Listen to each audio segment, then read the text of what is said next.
بسم اللہ الرحمن الرحیم۔ السلام علیکم ورحمۃ اللہ وبرکاتہ۔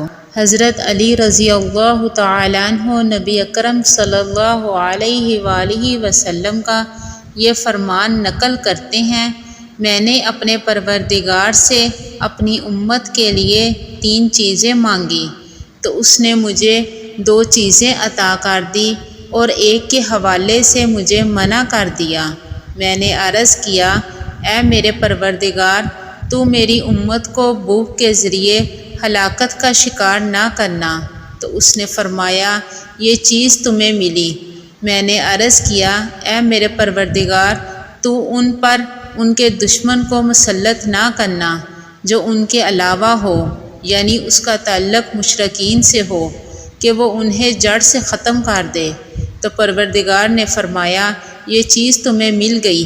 میں نے عرض کیا، اے میرے پروردگار، تو ان کے درمیان قتل و غارت گری پیدا نہ کرنا۔ تو اس نے مجھے اس حوالے سے منع کر دیا۔